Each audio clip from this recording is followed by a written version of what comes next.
Medyo maganda yung panahon ngayon, no? Hindi sobrang init, hindi din sobrang lamig. Tama-tama lang talaga para sa ating mga halagang manok. At may mga updates lang tayo dito sa mga manok natin, pero yung topic natin ngayon ay paano palakasin yung resistensya ng sisiw hanggang maging breeder na siya. Yun yung magiging topic natin ngayon at malaking tulong to, no, para sa mga baguhan at kahit sa mga nagmamanok na. Yan, no? So base din po kasi ito sa mga experience ko, no, hindi lang about sa mga research na nakita natin sa Google, no, based din sa experience natin, no, kasi nga hindi naman lahat ng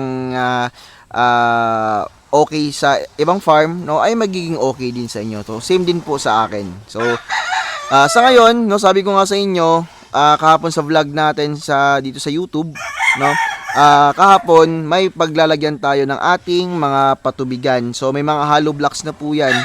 So kailangan ng hollow block kasi nga yung patubigan ko, no, ay ano siya, ganito yung dapat bilog kasi yan, no, para yung hook ay talagang hindi po siya ma-out balance. Yung straight kasi parang na-out balance siya. Yun yung problema, kaya mas maganda yung tubigan na bilog yung pagkakabitan ng hook.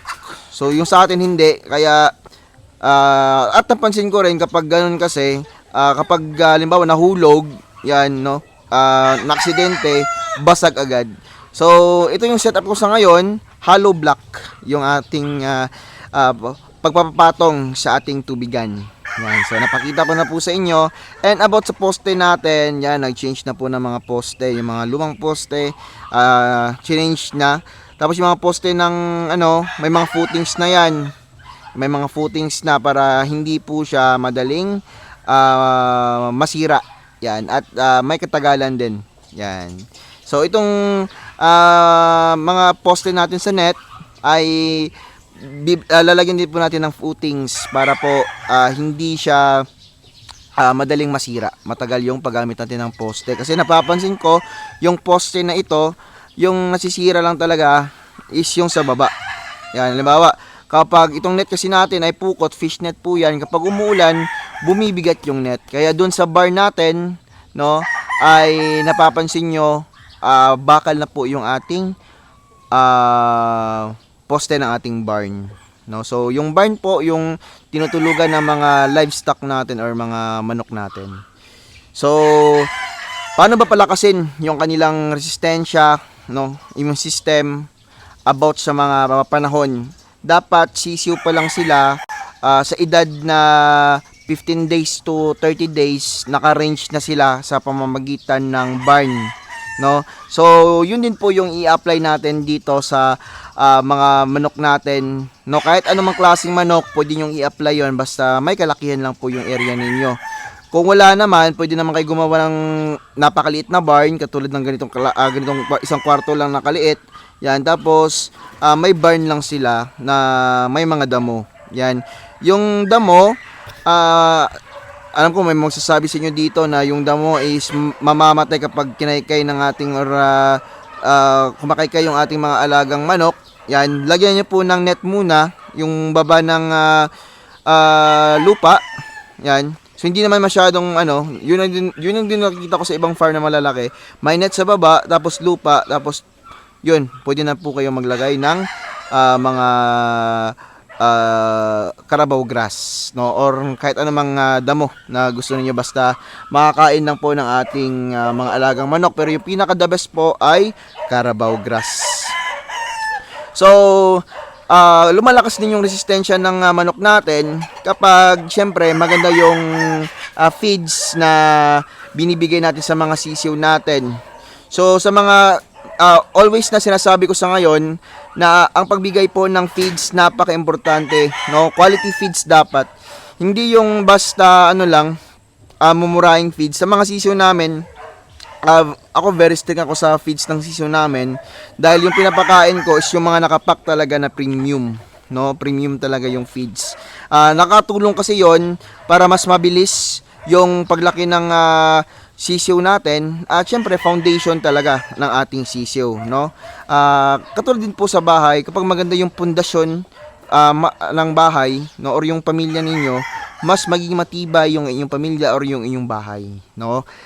So doon din po nag-start yung foundation natin sa feeds ng ating mga sisiw. So dapat i-apply nyo po yung feeds na yan. Basta nakapack yan sila, no? Hindi na ako magbabanggit ng brand, salas pareho lang naman sila. Nakadepende lang po sa inyo kung anong brand ng feeds yung inyong ginagamit. So sa akin, hindi ko na sasabihin, no? Kasi nga mahirap na kapag nagsabi tayo kasi nga hindi, basta sa akin color blue, no? Yan, color blue, tsaka color orange, tsaka yung color red. Yan. So, alam nyo na yan, no? Basta nakapack yan sila. Magbibigyan na lang ako ng hint, no, about sa feeds na ginagamit ko. May blue, yan, blue yung ginagamit ko sa ngayon. Minsan orange, at tsaka minsan din yung pula. So, alam nyo na yan, yung ano yung mga feeds na yon. Basta yung ano yung available sa inyo, yan, pwede nyo po yung gamitin. So, no. Tsaka syempre vitamins. Nagba-vitamins kami dito sa mga sisiw namin kapag ano lang, kapag Friday, Saturday, Sunday, no. Yan yung schedule namin ngayon, latest na schedule sa mga sisiw namin. Tapos palaging malinis na tubig. So sa vitamins naman ginagamit ko Progen Z. Yan syempre. At mas maganda kapag yung mga breeders ninyo, no, ay naka-vitamins din po para mas maganda lalo yung kanyang mga sisiw, mas malakas yung resistensya ng sisiw. At syempre, dapat yung mga breeders natin nakabakuna. Yan. Kapag nakabakuna yung mga breeders natin, kumpleto sa bakuna, pwedeng maipasa, no? Yung bakuna na yon sa mga sisiw natin, no? So, yun din po yung sinasabi ng karamihan, no, sa mga doctors, mga veterinarian, nagsasabi na talagang effective kapag nagbigay tayo ng bakuna sa ating mga alagang manok. So, ang oras pala dito sa amin ay mag-aalas 5 na, kaya napapansin nyo yung ibang manok natin, no, mahapon na. Heritage chickens natin, marami nagsasabi hindi matibay yung resistensya ng manok na ito, no. Dyan po kayo nagkakamali. Matibay sila kapag alam nyo kung paano mag-alaga ng mga heritage chickens, Rhode Island Reds, Darag, kahit anumang manok, basta marunong na kayo mag-alaga ng manok, may mga experience na kayo, talagang halos same lang naman lahat, no? Yan, nakadepende lang yan sa pag-aalaga, experience, at sa patuka and vitamins na ginagamit ninyo. Napaka-importante po nun. May mga nagsasabi na hindi kailangan ng vitamins. Pwedeng hindi kailangan ng vitamins. Pero yung vitamins nakakatulong siya para hindi po tayo maiwanan ng mga competitors natin. So, tayong mga farmers, alam ko nagtutulungan tayo. Pero, para po hindi tayo ma-behind sa mga ibang farm, kailangan natin mag-upgrade, no? Which is, kailangan natin na maganda yung pinapakain natin sa mga manok natin para mapakita natin sa mga buyers natin na maganda din po yung kanilang nabibiling sisiw sa atin, no? At yun lang naman yung mga gusto kong sabihin about sa pagpapalakas ng resistensya ng mga manok natin, no? Dapat complete din po yung bakuna, no? Kasi nga yung bakuna nakakatulong yan para hindi po agad-agad maging sakitin yung manok natin. Same din po sa bata, kapag may bakuna yung bata, no, na tao, yan, hindi po siya basta-basta magiging sakitin, no? Kung may sakit man, nadadapo, agad-agad na nagagamot, mabilis nang gamutin. So, yun na po mga ka-native, no? Sana may natutunan kayo sa vlog natin ngayon. Hindi ko na patatagalin to. At bukas, abang-abang na naman dahil may panibagong vlogs na naman tayo based sa experience ko, based sa research ko na nakita sa online, no? Na-apply ko na rin dito at ibabahagi ko sa inyo yung mga experience ko and mga naranasan ko na masama at saka hindi, no, mabuti. At i-upload ko lang dito sa YouTube natin. At sa Facebook, no, i-follow na rin ako, Polo Manok Native Chicken 2.0 and PNC G Farm, no? Polo Manok Native Chicken sa Facebook page. Yan, maraming salamat po mga ka-native. God bless po sa inyo lahat.